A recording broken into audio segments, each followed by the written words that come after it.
s'agit du père Marie-Joseph Coudrin, fondateur de la congrégation des Sacrés-Cœurs de Jésus et de Marie et de l'adoration perpétuelle du Très Saint Sacrement de l'autel.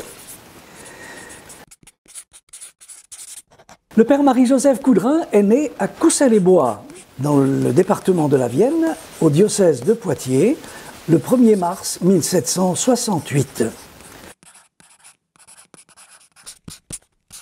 Le jour même de sa naissance, il est baptisé sous le nom de Pierre.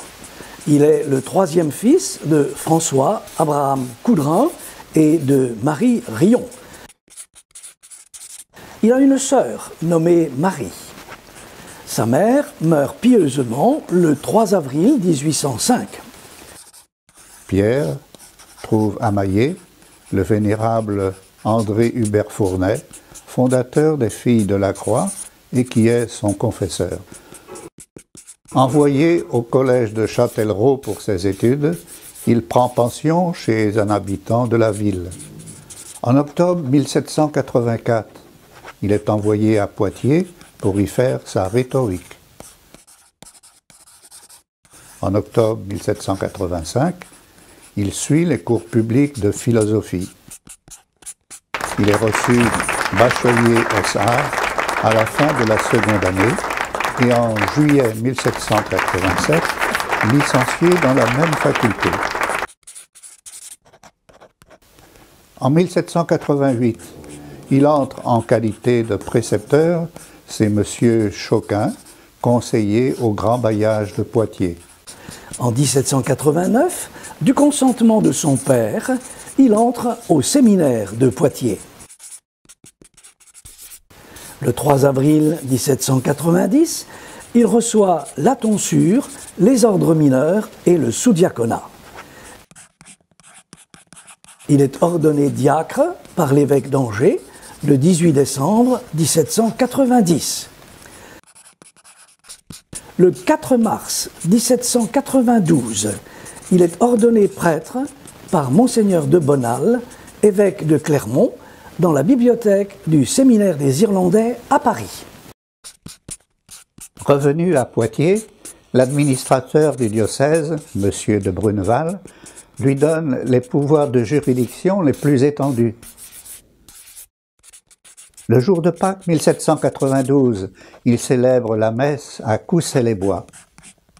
Chargé de lire la convocation du peuple pour l'élection d'un curé constitutionnel, il déclare « Ni moi, ni ma famille ne souscrirons à cet acte. » Considéré comme rebelle et traqué par la police, il prend la fuite et parvient à Ussat. Il s'enferme dans un étroit grenier de la maison de son cousin Maumain. Un jour du mois de septembre 1792, il a la révélation de l'institut qu'il devait fonder. Le jour de 5 après, le 20 octobre 1792, il abandonne le grenier de la motte d'Ussat. Il se décide à pénétrer dans la ville de Poitiers. À l'hospice des incurables, il n'a que le temps de se glisser dans un lit d'où l'on venait de tirer un mort qui s'appelait Marche-à-Terre. Vers le temps de Pâques 1793, alors que sévit la terreur, il parcourt le pays environ 6 mois. Richelieu, Tours, Sainte-Maure, Chambon, Preuilly. Vers le mois de novembre 1793, il rentre de nouveau dans Poitiers, sous les habits de boulanger et portant sur la tête un pain de 16 livres. Une petite société du Sacré-Cœur lui offre un asile pourvu qu'il assure la messe le dimanche.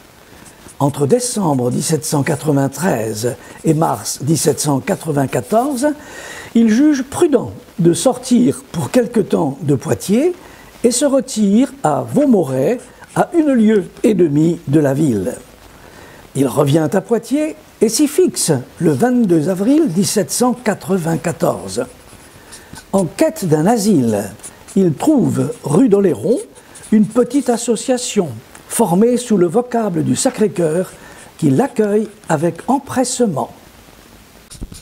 Il se consacre lui-même au Sacré-Cœur le jour même de la fête, 27 juin 1794. La Société du Sacré-Cœur change de domicile et passe de la rue d'Oléron à la rue du Moulin à Vent en mars 1795. En février ou en mars 1795, on admet dans la Société au titre de novice Mademoiselle Henriette Aymère de la Chevalerie, que le 9 Thermidor avait sauvée de la guillotine et rendue à la liberté. Au sein de la Société du Sacré-Cœur se forme un petit groupe qui prend le groupe de solitaires.